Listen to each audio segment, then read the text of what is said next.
அகிலம் டிவி நேயர்களுக்கு வணக்கம். அனுரவின் சீன விஜய எதிரொலி. இந்திய பெருங்கடலில் நிலைநிறுத்தப்பட்ட போர்க்கப்பல்கள்.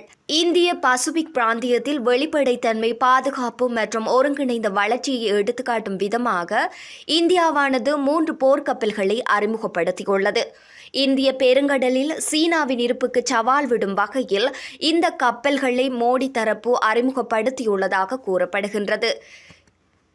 இந்தியாவின் இராணுவ தினத்தை முன்னிட்டு நேற்றைய தினம் இன்சுராட், இன்ஸ் நில்கிரி, இன்ஸ் வக்சீர் ஆகிய போர்க்கப்பல்களை அந்நாட்டு பிரதமர் நரேந்திர மோடி அறிமுகப்படுத்தி இருக்கின்றார்.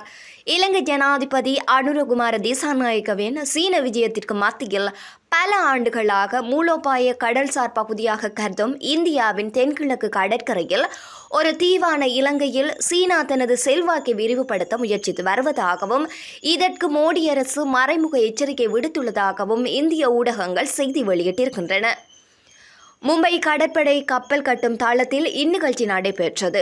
3 கப்பல்களும் இந்தியாவிலேயே தயாரிக்கப்பட்டவை என தெரிவிக்கப்படுகின்றது. எதிரி நாடுகளுக்கு சிம்ம சொப்பனமாக விளங்கும் வகையில் உருவாக்கப்பட்டுள்ள இந்த கப்பல்கள் மூலம் கடற்படை வலுவடையும் என மோடி இதன்போது தெரிவித்திருக்கின்றார். அதிநவீன வசதிகளை கொண்ட இன்சூரத் போர்க்கப்பலில் இருந்து பிரம்மோஸ் மற்றும் பராங் 8 வேன் பாதுகாப்பு ஏவுகணைகளை செலுத்த முடியும். இன்ஸ் நீல்கிரி போர்க்கப்பல் கடலில் எத்தகைய சூழலில் இருந்தாலும் பாதுகாப்பான பயணத்தை உறுதி செய்யக்கூடியது. குறிப்பாக எதிரி நாட்டு ரேடார்களில் சிக்காத வகையில் வடிவமைக்கப்பட்டிருக்கின்றது. அதே நேரத்தில் எதிரிகளின் கப்பல்கள், விமானங்கள் மற்றும் ஏவுகணைகளை கண்டுபிடித்துவிடும். மேலும் அவற்றை தாக்கி அழிப்பதற்கான ஆயுதங்களிலும் இதில் இருக்கின்றன. 3வது போர்க்கப்பலின் மூலம் கடலுக்கு அடியிலிருந்து தாக்குதல்கள் நடத்த முடியும் என விளக்கமளிக்கப்பட்டுள்ளது. 3 போர்க்கப்பலையும் நாடுகளுக்கு அர்ப்பணித்த பின்னர் கருத்து தெரிவித்த மோடி, உலகின் முக்கிய கடல்சார் வல்லரசாக இந்தியா வளர்ந்து வருகின்றது என்று குறிப்பிட்டிருக்கின்றார். நம் நாட்டின் செயற்பாடுகள் வளர்ச்சியை அடிப்படையாக கொண்டதே தவிர விரிவாக்கத்தை அடிப்படையாக கொண்டதல்ல எனவும் அவர் தெரிவித்திருக்கின்றார்.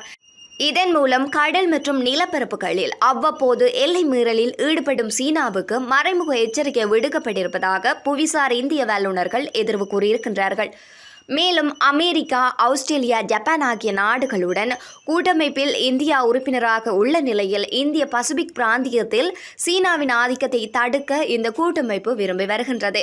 இந்நிலையில் பிரதமர் மோடியின் பேச்சு புவிசார் அரசியலில் முக்கியத்துவம் பெற்றிருக்கின்றது. இது போன்ற செய்திகளை உடனுக்குடன் பெற்றுக்கொள்ள தொடர்ந்தும் அகிலம் டிவியுடன் இணைந்திருங்கள். நன்றி, வணக்கம்.